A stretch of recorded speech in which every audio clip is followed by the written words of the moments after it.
कहां से आए हैं, कहां को जाएंगे, इसका कोई ठिकाना किसी को नहीं।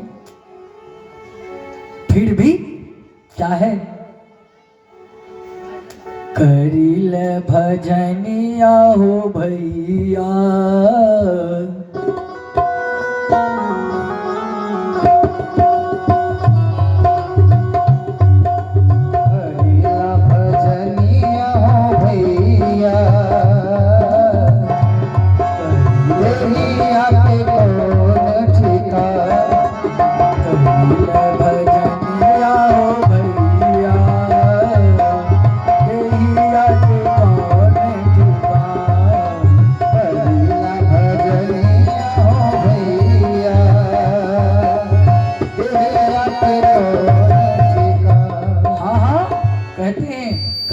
भजनिया हो भैया, देहिया के कौन ठिकान।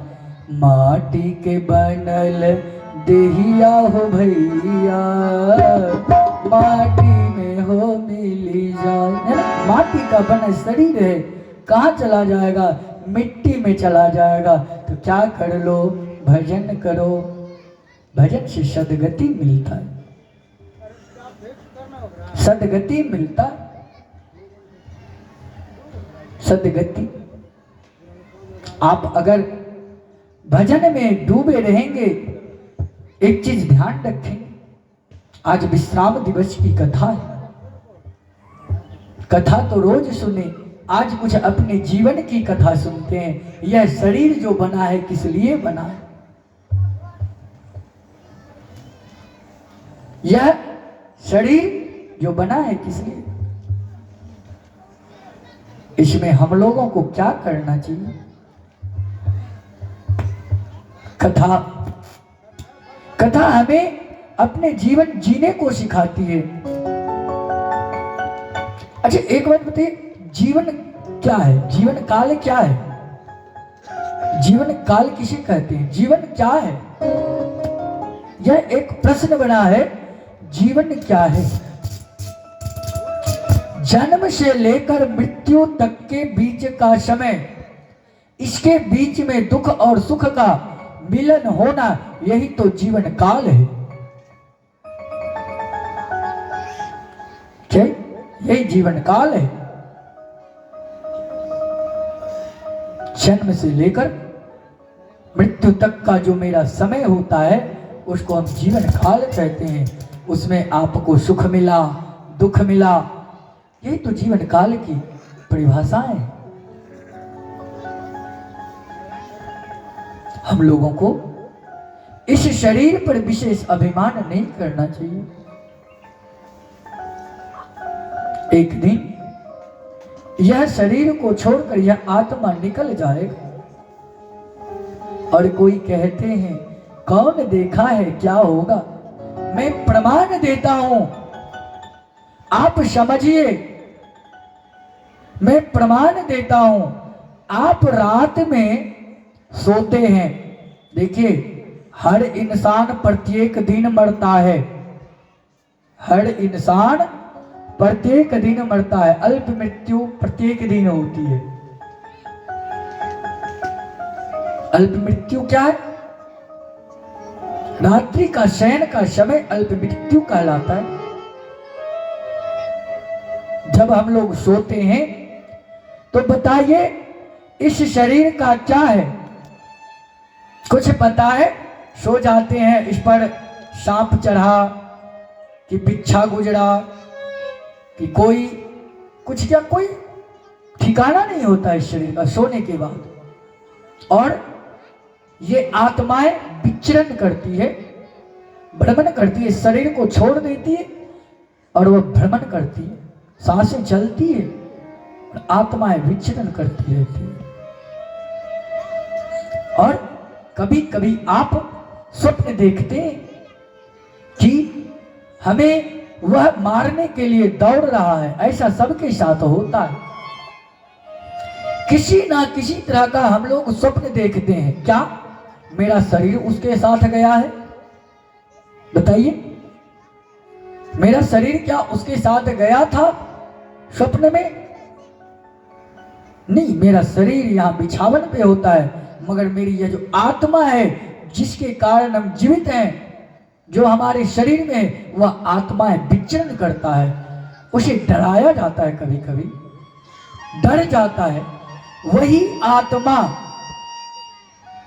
वही जीव मरने के बाद भी उसी को दंडित किया जाता है। इस शरीर को कुछ नहीं मिलता, इस शरीर को जलाकर राख कर देते हैं, मगर वह सोए हुए स्वप्न में जो जीव भ्रमण करता है, वही जीव, जैसे आप डर जाते हो, आपका नींद खुलता है, होश आ जाता है, अरे हम तो बेड पर हैं, अरे लग रहा था कोई मार रहा है, पर मारा नहीं आपको।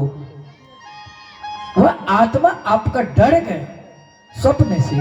अब समझिए, स्वप्न में आप डर गए, आपकी आत्माएं डर गई, तो वही आत्मा को मरने के बाद यमराज दंडित करते हैं। अब कैसे कहते हैं कि हमें कोई पता नहीं कौन देखा है मरने के बाद क्या होगा, ये सब होता है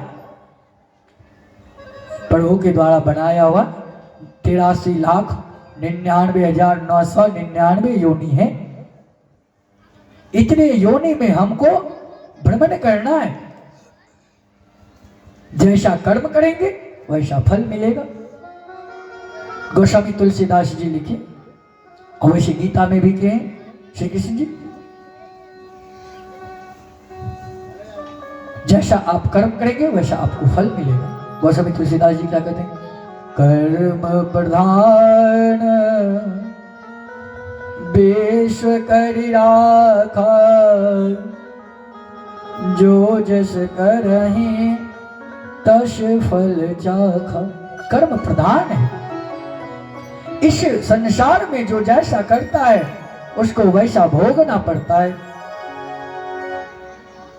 इसलिए हम लोगों को अपने कर्म को ही अच्छा करना चाहिए और कोई दूसरा कार्य मत कीजिए। अपना जीवन चरित्र सुधार लीजिए, बस यही तो भजन है, यही तो भक्ति है, यही तो पूजा है। क्या होता है, कहते हैं हम सत्संग करते हैं, हम भजन करते हैं, हम कीर्तन करते हैं, मगर क्या करते हैं, भजन बात सही आपने किया। मैं एक घटना बताता हूं, अपने साथ बीती घटना। मैं आपके सरसा पुरानी बाजार में एक बार कथा कर रहा था, वहां कथा खत्म हुई, प्रातःकालीन कथा होती थी सुबह में। ये 2021 की घटना है। तो वहां से जब हम चले, एक माता सत्संग से निकली, सत्संग मंदिर से निकली, मगर क्या हुआ, सत्संग सुन के आई, अब लगा दूसरे को दे रही है क्या, आशीर्वाद। आशीर्वाद जानते ना क्या होता है, मतलब गालियां। बताओ, आप सत्संग करके आए, किसी को आप गलत वाक्य कह रहे हो, क्या आपका सत्संग करना उचित है? उससे बढ़िया क्या है, आप मत सत्संग करें। देखिए, कष्ट कई प्रकार का होता है, किसी को मारना ही कष्ट नहीं है, किसी को मारना ही कष्ट नहीं है। कष्ट कई प्रकार से होते हैं, मन से भी कष्ट होता है। अगर आप किसी को गलत कह देते हैं, उनके मन में अगर तकलीफ हो गया तो वह भी आपको दोष लगता है। मारते हैं, चोट लगता है तो दर्द होता है, मगर यहां क्या है, देह में नहीं, यहां मन में चोट लगा। एक देह में चोट लगा, दूसरा मन में चोट लगा। आप अपने जीवन में सत्संग भजन करें कि ना करें, मगर किसी दूसरे को कष्ट ना पहुंचाएं, ये सबसे पहला भक्ति है।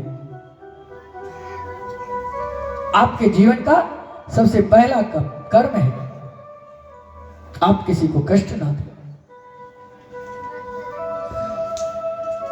हम लोगों को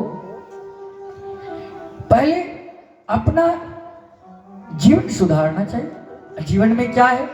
आहार। आहार मतलब भोजन। भोजन सुधारना चाहिए। हम लोग क्या खाते हैं आज के जमाने में पता नहीं।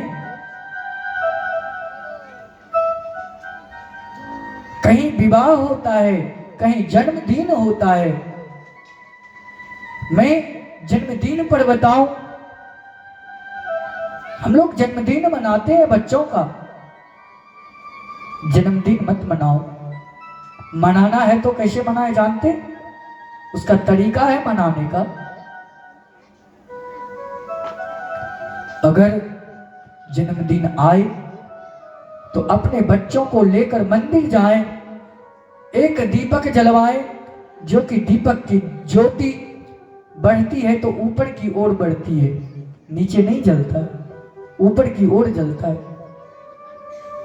मंदिर जाएं, माता रानी का मंदिर जाएं, पूजन करें, दीपक जलाएं, एक दीपक जरूर जलाएं। बच्चों के जन्मदिन पर एक दीपक माता रानी के मंदिर में जरूर जलाएं। महारानी से प्रार्थना करें, हे माते, जैसे दीपक का लौ ज्योति ऊपर जाता है, मेरे बच्चे का जिंदगी भी उसी तरह आगे बढ़ता रहे।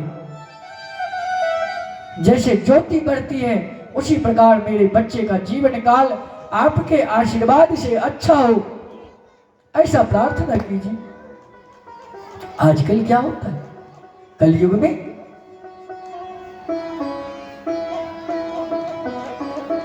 जन्मदिन आएगा, केक मंगाएंगे, केक मंगाया जाता। और जानते केक बिना अंडा का नहीं बनता है। केक बिना अंडा का नहीं बनता है। अगर बिना अंडा का बन भी गया, चलो खैर कोई बात नहीं, केक मंगा लिया बिना अंडा वाला। तो क्या करते हैं, बिना अंडा का जब केक आता है, बच्चों को लाते हैं उस जगह। क्या हुआ बच्चा करता है, वहां खड़ा कर देते हैं, चारों बगल मोमबत्तियां जलाई जाती है। चारों बगल जन्मदिन में मोमबत्तियां जलाई जाती है। और वह बच्चा उस मोमबत्ती को क्या करता है, फूंक देगा, फूंक देता है। अब एक बात आप हमको बताइए, फूकेंगे तो कुछ ना कुछ थूक जरूर निकलेगा। मोमबत्ती जलता है और बच्चे के द्वारा फूंकवाते हैं, बेटा मोमबत्ती को बुझा दो। प्रकाश को हम बुझाते हैं और क्या करते हैं, एक बार फूंक देते हैं, मोमबत्तियां सारी बुझ गई। और जो मेरा थूक था सारा उस केक में कुछ ना कुछ चला गया। पहले फूके और फिर थूके। क्या किए, पहले फूक दिए फिर उसमें थूक दिए। और क्या करते हैं, वह केक अपने बड़े बुजुर्गों को खिलाते। क्या यही मेरे भारत की सभ्यता है, झूठे खिलाना किसी को? हमारे देश में किसी मेहमान को जूठा खिलाया जाता है? क्या हम अपने बड़े बुजुर्ग को जूठे खिलाएंगे? अगर फूकेंगे ध्यान रखिएगा, थोड़ा ना थोड़ा थूक जरूर उसमें जाएगा। जब थूक जाएगा तो वह जूठा हो गया। और जब जूठा हो गया तो उसका काम क्या हो गया, खत्म हो गया। तो इसलिए हम लोगों को केक में फूकना नहीं चाहिए। और मोमबत्ती को बुता देते हैं। बुताने का मतलब समझिए यह भी, अगर मेरा उम्र माना कि 60 वर्ष है, मान लिया जाए मेरा उम्र 60 वर्ष है, आज मेरा जन्मदिन है, मेरा 25 साल हो गया, तो बताइए 60 में 25 घटा दीजिए, कितना बच जाएगा? 35। कितना आपका जीवन काल हो गया? 35 वर्ष का। आपका जीवन घट गया। हो गया? घट गया। तो बताओ खुशी किस काम का मनाते हो यार? आप लोग खुशी किस लिए मनाते हो? मरण दिन नजदीक आ गया इसलिए? नहीं, इस तरह की खुशियां ना मनाना हो तो मंदिर में जाकर भगवान के सामने सर टेक दे।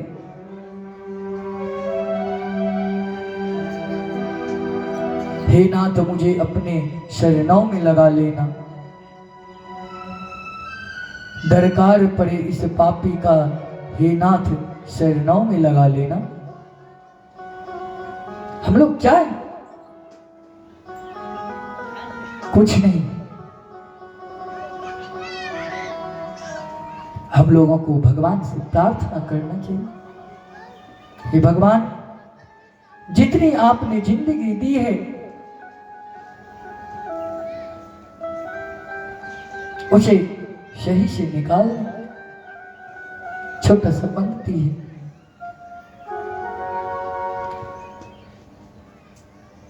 संसार में आए हैं तो जाना ही है, उसमें आया है क्या? भगवान मेरी नैया। रवि जी, भगवान मेरी नैया क्या कहते हैं कि भगवान ये जो जीवन की जो नैया है क्या करना है? पार कर दीजिएगा। भगवान मेरी नैया उस पार लगा देना, भगवान मेरी नैया उस पार लगा देना, भगवान मेरी नैया उस पार लगा देना। अब तक तो निभाया है, आगे भी निभा देना, भगवान मेरी नैया उस पार लगा देना। अब तक तो निभाया है, आगे भी निभा देना,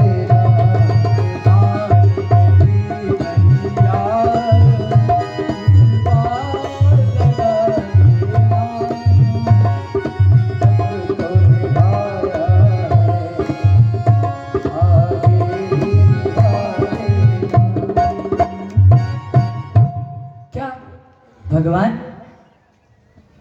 मेरी नैया उस पार लगा देना, अब तक तो निभाए हो प्रभु आगे भी निभा देना। क्या? हे भगवान आपने जन्म दिया, आपने जन्म दिया, अभी तक तो मेरी जिंदगी की नैया, मेरा यह शरीर, मेरा जीवन यहाँ तक तो निभा दिए हैं आपने अपने साथ, पर आगे भी प्रार्थना करते हैं हे भगवान मेरा आगे का भी जो जीवन काल हो आप अपने शरण में अच्छे से बिता दीजिए और उस पार लगा देना। यह जो आत्मा है उसे शांति दे दो भगवान, शांति दिलवा दो। भगवान मेरी नैया उस पार लगा देना, अब तक तो निभाए हो आगे भी निभा दे। ऐसा भगवान से प्रार्थना करते। पर आजकल क्या है? खाएंगे पिएंगे मौज मस्ती करेंगे, भगवान को कौन देखने वाला है?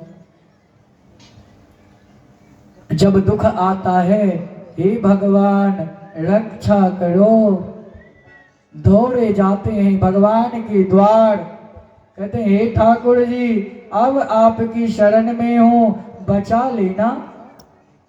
हे काली मैया मेरे बेटे को बचाओगी ना तो जीव का बदला जीव देंगे। जीव हत्या कहीं शास्त्र में नहीं लिखा है कि पाठा दो, पाठा दो कहीं नहीं लिखा, जीव हत्या कहीं नहीं। ये नहीं कहेगा हे महारानी मेरे बेटे का अगर जीव बच जाएगा तो मैं सोने का एक कंगन चढ़ाऊंगा। नहीं, क्या कहता है? पाठक बलिदान, बलि जोड़ दान, दो शब्द से बना है, ध्यान दीजिएगा, ध्यान से गौर से सुनिएगा, ये बहुत ही तथ्यपूर्ण बात है। बलि जोड़ दान, बलिदान होता है, इसमें दो शब्द हैं, बलि और दान। बलि मीन्स होता है छेदन करना यानी काटना, दान मीन्स होता है देना। अगर आप कहते हो बलिदान, आपने ठीक है मान लिया कि काली माता बलि लेती है, मैं आप ही का सहमति देता हूं, आप ही की वोट बैंक। अगर आप कहते हैं काली मां बलि लेती है, ठीक है मान लिया, बलि दे दिया, अब बलिदान मतलब दान भी कर दिया, तो फिर कटता है तो उसे घर क्यों लाते हो? दान की हुई वस्तु क्या कोई मांगता है दोबारा?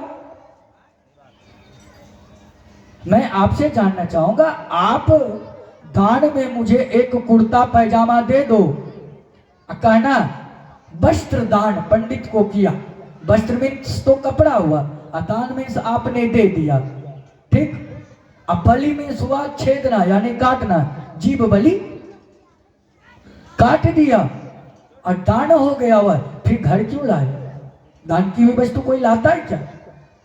अब फिर क्या करते हैं? काटे हुए वस्तु को हम लोग घर लाते हैं, फिर उसको बनाकर बड़े मजे से खाते हैं। क्या?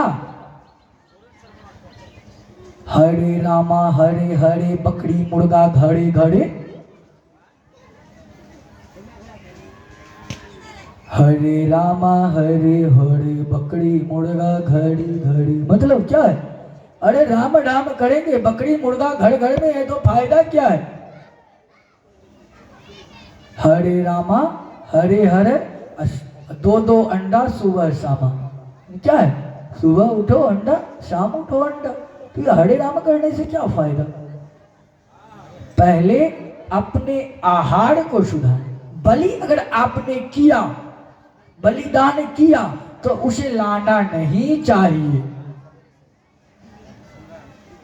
बलि की हुई वस्तु, दान की हुई वस्तु नहीं लेना चाहिए हमें।